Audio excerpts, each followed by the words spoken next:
Hello, it's Burgess Taylor, and it's Monday's Coffee Chat.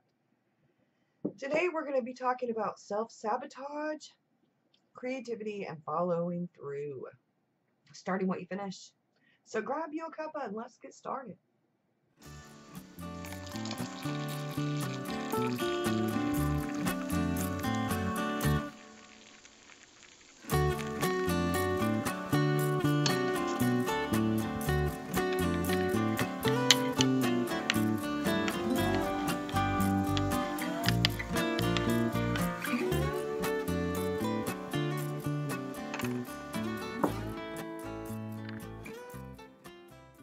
As a creative person, a creator, somebody who is creative every day for a living, and now sometimes I have found it easier to start a new project, start a new journal, start a new planner, start a new story, start anew, rather than to work through the creative slump or the block or the stressor or the whatever it is that's holding me back from finishing, from following through, because it's easier to spark that new idea, that new, oh, it's a new journal, oh, it's a new planner, the new idea, a new project, than it is to work through whatever it is that has me blocked or in the slump or in the rut. Or it's easier. Now sometimes that's an issue of motivation. Sometimes it's an issue of perfectionism. Sometimes it's an issue of confidence. Sometimes it could be the actual getting stuck.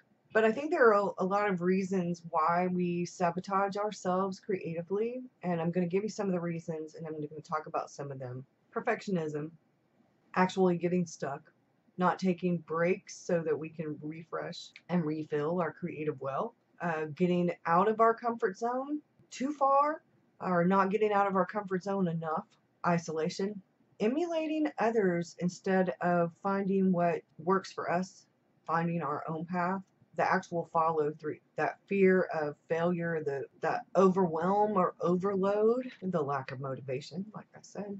Creativity is born out of finding different ways, alternative things to problem solving, to finding a solution to a problem, do something differently. So if we are stuck in a rut, creatively speaking, then sometimes it makes it really hard to find a creative solution to getting out of that creative rut.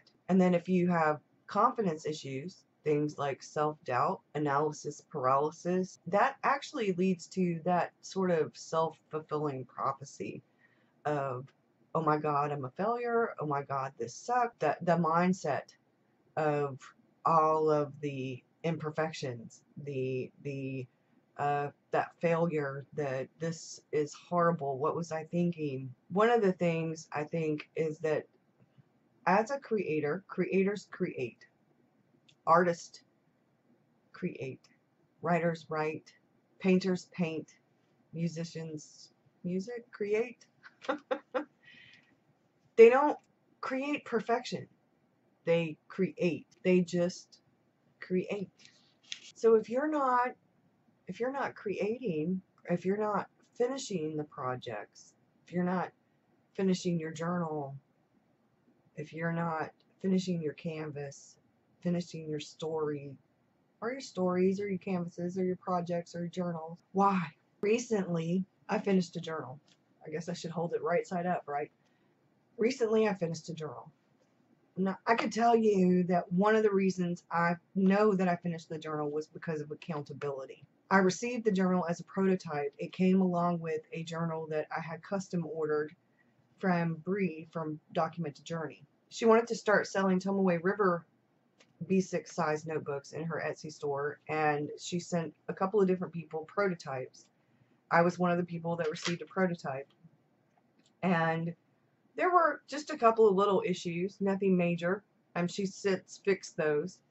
But when I started the journal, I knew I had to give her feedback.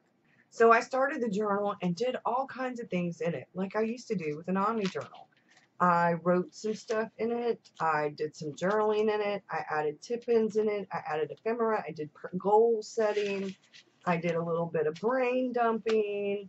I did a wish list. I did a journal supply. I did all kinds of things in the journal. I did all kinds of things in the journal. And I was in this journal for 3 months. I started it November 17th and I finished it February 16th.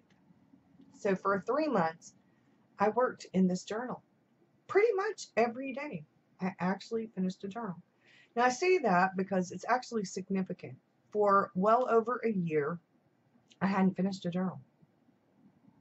I started journals, got through them. I even got like 3/4 of the way through them. And then for whatever reason, they either got too chunky to manage, too heavy, which has to do with them being too chunky. I found something else that drew me. For whatever reason, I didn't have follow through. And that's because sometimes it's easier to start the new journal that, oh my God, look at, than it is to finish. And I really want to finish journals. I have a lot back there, and it's probably about more than a year. It's probably about 1.5 years that haven't been finished. When I finished that journal, it was such a big moment. I actually messaged Bree and told her how significant it was, and I thanked her. Part of it was being accountable. Part of it was the new size. I really like the B6 size. It's not as overwhelming. There's not so much space to intimidate you as in an A5. And because I'm a chronological journaler, there were only a couple of times in here where I got out of my comfort zone and I did a few things that weren't chronological so much as like this. I went back to this a couple of times and finished up things for this. It's mixed media, but it's watercolor and mixed media and pens and pencils and stuff. And there were 1 or 2 other little things that I went back to and worked on, but I'm a chronological journaler. So going back to something doesn't really happen too much, usually, unless that's a project. That was getting out of my comfort zone. There were also issues of perfectionism involved. I'd start a journal. It would start out really great. I'd get somewhat through it. And then before I turned around, there were pages that I hated. Pages that I couldn't really cover up unless I completely put paper over it, covered it, or ripped it out. And I have done all of those. But after a while, if you get enough of those pages, if you have enough really bad days of journaling, or bad, what I call, well, the bad art days, where you feel like no matter how much you tell yourself, like Bob Ross says, there are no mistakes, there are only happy accidents, only you're looking at your pages and you're thinking that's not an accident. That's actually just, where you're thinking, this sucks. It really sucks. There were enough of those in a journal. Then the journal got set to the side and I started a new journal. Same thing happened with my writing. I've started stories and got 1/4 of the way through, or half of the way through, or even 3/4 of the way through. And then for whatever reason, that self-doubt kicks in and I'm thinking, what am I doing? I don't know what I'm doing. This sucks. It's horrible. The characters are blood, the this is that. And then before I know it, I put it to the side because in the back of my head, I'm thinking I'm an imposter, or my writing sucks, or the plot is all messed up, or I find a whole bunch of different reasons, all excuses for why I shouldn't even bother to finish this novel because it sucks. Then there's the other where you get involved in a journal and you start a journal because that journal is a journal that somebody else is using and you love how theirs looks. So you start with that journal and then you emulate somebody else's journaling style, or somebody else's bullet journal style, or somebody else's drawing style, or somebody else's art style, whatever, and you start. And then somewhere you go, it's not you, so it's not really resonating with you because you haven't found your own thing. Now, I'm not remotely saying that we shouldn't have journals. We shouldn't buy journals because we see other people using the journals and we really like the journals and we want to try them out. I've done that a number of times. That's a good thing. Trying to emulate somebody else's style, not to learn, but because we do learn from others, but to actually do what they're doing, we have to make things our own. We have to find what works for us. We have to find our own path. But we do emulate others, and I think it's great to learn, but it's not great overall because we have to find our own way. We have to find our own style, our own thing, our own path. Sometimes a follow through is actually fear of failure. It's the overwhelm or overload. We get so overwhelmed with things that we're too busy, or we think we're too busy. We don't make enough time, or we start so many projects that we don't have enough time to finish all of the projects. We overwhelm ourselves with the things that we need to do. That can happen with planners, it can happen with journals, it can happen with projects, it can happen with stories, novels we're trying to write, it can happen with any number of things. But I think sometimes we sabotage ourselves without even realizing we're doing it. And as a creative person, I want to be creating every day. I want to be creating every day. I want to art, and I want to create art. I want to write. I want to do the things that bring me joy and have follow through with. So this month I am revamping some of the things that have to do with my witchy business novel because I am finally going to have some follow through with it. I have finished a journal, and that boosted my self-confidence. It gave me the boost and some motivation. I can do this. I can do this. It'd been such a long while since I finished a journal, I forgot what it felt like to have a completed journal in my hands. The awe. Oh my goodness. Wow. I finished a journal. Now, granted, if I bought a journal this size with this amount of pages, and I did the stuff that I did in this one, it would last me for approximately 3 months. So that would be a journal every quarter. And this isn't so chunky that it's not manageable. And my journal is a little bit chunkier than this one because this one, when I knew that one was running out, I ordered a new one, and this has a mixture of the Strathmore mixed media paper and the Tomaway River paper in it. Because I realized something. I have my custom made journal that I ordered that I got that with. That's my sketchbook. I realized something. I like having a bit of a change up. I liked having the vellum in that journal. I liked having the Tomaway River paper. I liked, for a change, having the blank paper. But I knew that for me, I needed some kind of guide. So I now have a pencil board that has like dot grid and lined on the back. And I've been back to omni journaling again. Now, granted, I will show you my setup very soon because I have been working on a few things. Now that I've switched to the B6 size completely, and I know for sure that this is my I love you size. I won't say planner journal piece. I will not. But it's gotten to the point where I have seriously considered cutting my Hobonichi down to B6, even though it would mess up the dates and stuff. Yeah. I've been trying to figure out a way that I could actually do that without completely messing it up too bad. Like cutting off the quotes at the bottom that I can't read anyway wouldn't bother me remotely. Cutting off the tabs on the side where it has the little dates wouldn't necessarily bother me too badly either. I can put tabs, index tabs on it, so that's not really a big deal either. Messing up the calendars, however, will bother me. And the only reason I remotely have been thinking about doing it is that I have the little Snoopy calendar now that has the calendars in it, and then it has space back here for the notes. And then I'm doing the weekly in my regular journal along with habit tracking and things like that. So I have gone back to pretty much omni journaling. I am working towards trying to get things set up a little bit differently so that I have the calendar and my journal together, because this is such a chunky monkey. It won't really, both of them won't really fit too well in this. There's just not quite enough space because I did get such a chunky journal. So I'm just revamping a few things, and I ordered from one of the buy sell trade groups what will be new to me Traveler's Notebook in red in the B6.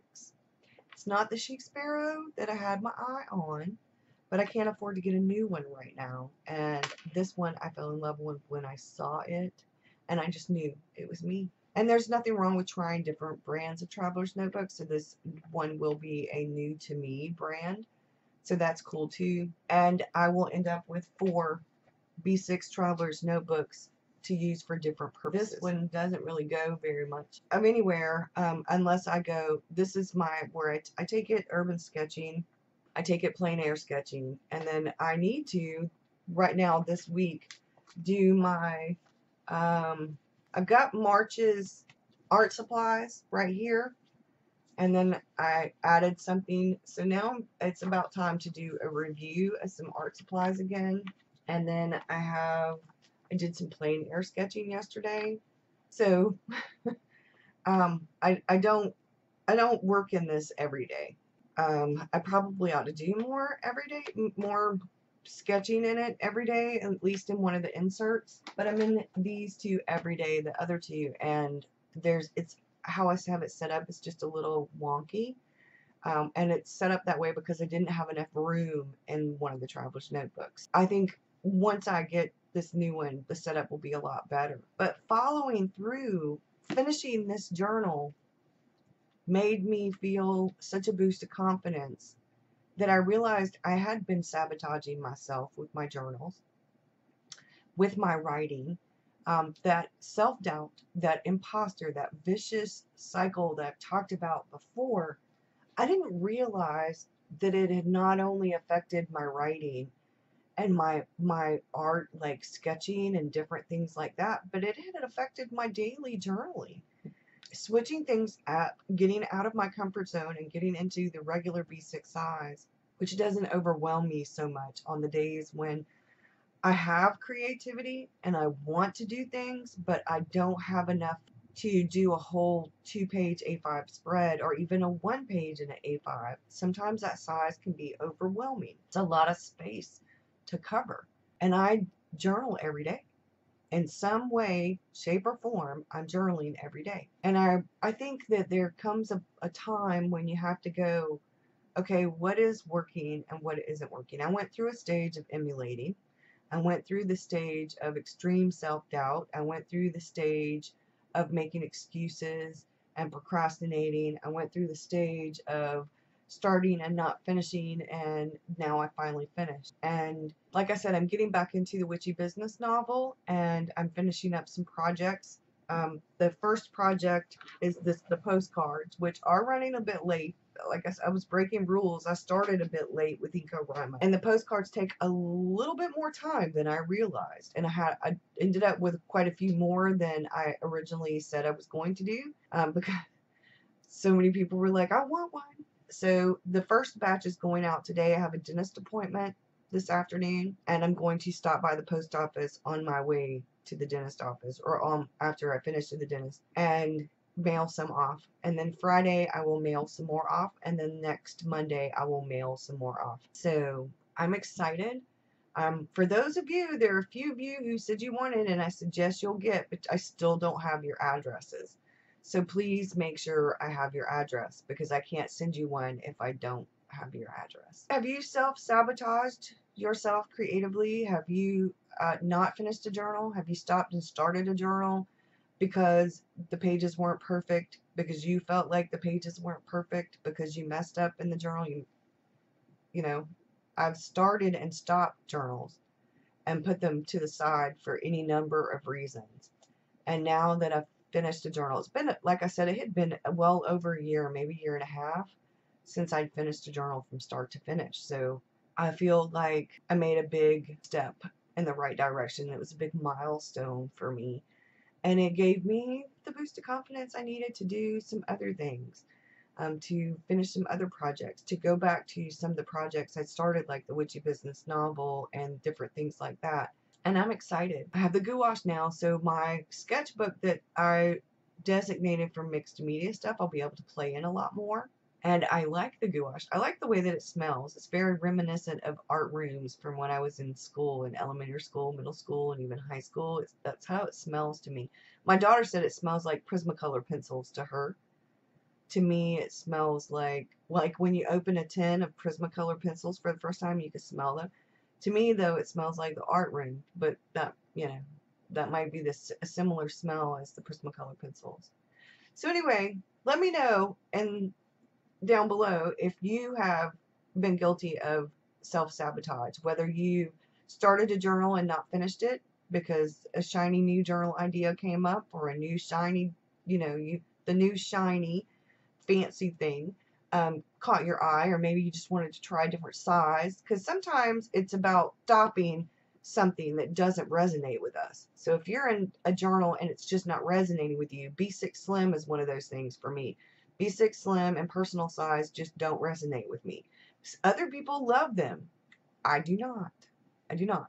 I like a beefier, wider. I write big. I need the space. But for a while there, A5 was just too much for me with everything that was going on last year. I needed to downsize some, and B6 is, I have found that B6 is just the best for me for everything except for a few things like writing and different things. Sketching. I like sketching in the A5 sometimes. So let me know down below if you have been guilty of self-sabotage, and if you have figured out any ways to help conquer it. Because I found that for me, some of the best ways to conquer it is to just keep doing, keep trying, holding yourself accountable in some way, shape, or form. For me, knowing that I had to give a review of this, that I had to let Bree know how I liked it, meant I needed to finish it. So now, if I have to give myself some different things in order to hold myself accountable, have some friends, hey, look, I need to finish my journals. We need to hold each other accountable. What do you need to be held accountable for?